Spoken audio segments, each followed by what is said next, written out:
Dažna sriuba prasideda nuo susmulkinti ir pakepinti. Prancūziškai netgi toks terminas yra mirepoix, kuris reiškia riebaluose pakepintus svogūnus, morką ir salierus. O aš virsiu pievagrybių sriubą su mėsos kukuliukais ir lydytu sūreliu.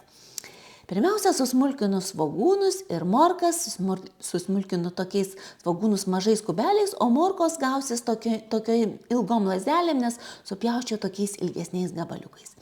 Ir viską pakepinsiu puodė įkaitinu riebalus, naudoju sviestą, galite naudoti lydytą sviestą. Čia norėjau parodyti, kad mano puodas nors jis senas, 18 metų, bet žiūrėkit, matavimo skalė yra išlikusi ir labai patogu, jeigu jūs norit, tarkim, iki tokio lygio pripilti vandens, iki tokio lygio pripilti sultinio, arba netgi jeigu jums liko sriuba, koks troškinys ar kokie kepsniai, žinosit, į kokį indelį tilps likutis.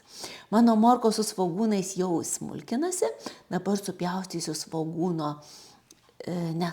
salierą ir pakeičiu sietelį, dabar naudosiu tokį skiltelį sietelį, dedu tos salierų kotelius ir iš karto susmulkinusi salierus, neišvalydama ir nekeisdama sietelio, supjaustysiu papriką, tokia renkuosi mažutę, spalviškai, gražiai derančią ir ją irgi supjaustau tomis skiltelėmis. Šitą pjaustyklę galite smulkinti ir virtas daržovės, ir nevirtas, jinai atlaikys tikrai, jeigu kokios jau labai minkštos būtų, tai jos nepersispaustų, jau tada prisiveltų į tos skylutes. Ir dabar sukrapštau, vėlgi dabar kepinsis jau 4 dalykai. Svogūnai, morkos, salierų stiebai ir paprika. O pievagrybius, kai nusiperkat iš parduotuvės, sudėkite į indelį ir jų iš karto nenuplaukit. Nes kai nuplaudant, jie pradeda tokie kietėti, taigi pasiimkite tiek, kiek reikia ir tada juos nuplaukit. O kitus laikykite indelį. Pamėgau šituos indelius, jeigu jūs norėtumėte tokių turėti. Ir didesnių, ir mažesnių yra visokių, persimato. Nepamiršit, ką įdėję. Tai tikrai rekomenduoju tuos indelius turėti ir juos naudoti ne tik tai biriem produktam, bet ir šaldytuve.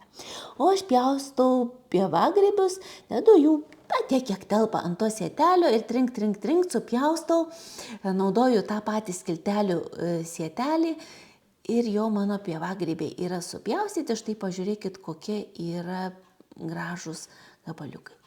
Oi, truputį jaučiu, kad kliuvau pirštą. Ir bėga kraujas, taigi pjaustyklės ašmenys tikrai yra aštrūs ir jau net plaunant jų nelieskite. Plaukit su šepetuku, jie yra tikrai aštrūs, kad gerai pjaustytų. Aš užklijuoju pirštą ir einu darbuotis toliau, supilu pievagrybius ir juos irgi pakepinsiu. Pamaišau, žiūriu, kad gražiai kepintųsi. Man šitas puodas patinka, jis mano toks pats mėgstamiausias, 5,7 litrų talpos. Yra dar ir kitų dydžių. Dabar supilu trečdalį sultinio, kodėl tik trečdalį, nežinau, toksai receptas ir aš taip darau visada. Supilu trečdalį, uždengiu ir palieku pavirti kokias 10 minučių, 15. Per tą laiką pasidarau faršo kukuliukus. Į maltą mėsą dedu tik tai druską ir šaldytus krapus. Jeigu turit šviežių, idealu, aš turiu tik tai šaldytus. Ir praeitais metais supjaučiau jos taip, sukarpiau taip stambokai, tai dar pasmulkinu žirklėmis, nes gausis tokie kukuliukai, neapvalučiai, gerai išminko mėsai ir formuoja ne apvalius, bet tokius pailgus kukuliukus, jie tokie tarsi, kaip čia pasakius, tarsi tokie maži būtų virtinukų įdariukai pailgi, tokie tarsi šuns kakučiai. Tai susiformuojam tuos įdariukus, kol mūsų sriuba verda. O dabar supilam likusį sultinį, palaukiam, kol jisai užvirs.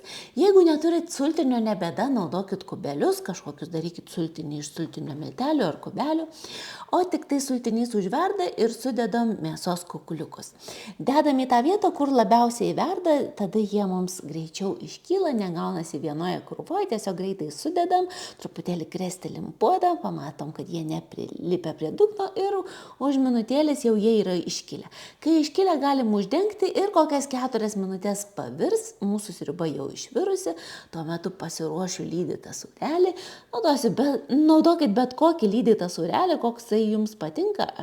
Tokia buvo akcija mildutė, tai nusipirkau mildutę, nuvalau foliją, žiūrėkit, su silikoninė mintelė, kai nuvalom, tai dar kažkiek ir susitaupo, neišsimeta. Taigi Sūrelis paruoštas, keliauju prie puodo, iškrapštau ir mums belieka tik tais išmaišyti, kad sūrelis ištirptų ir mūsų sriuba jau yra išvirusi. Tiesa, aš iš anksto nesūdžiau, nes, neaišku, koks bus jūsų sultinys, sūdytas, nesūdytas, koks lydytas sūrelis, sūdytas, nesūdytas. Taigi dabar paragaujam, pažiūrim, trūksta druskos, netrūksta, jeigu trūksta, įdedam ir viskas.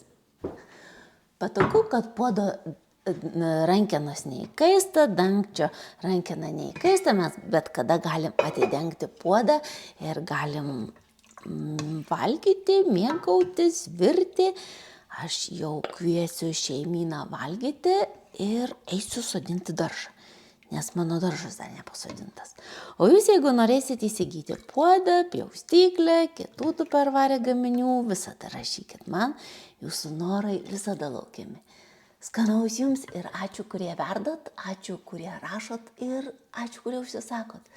Tai iki susirašymo.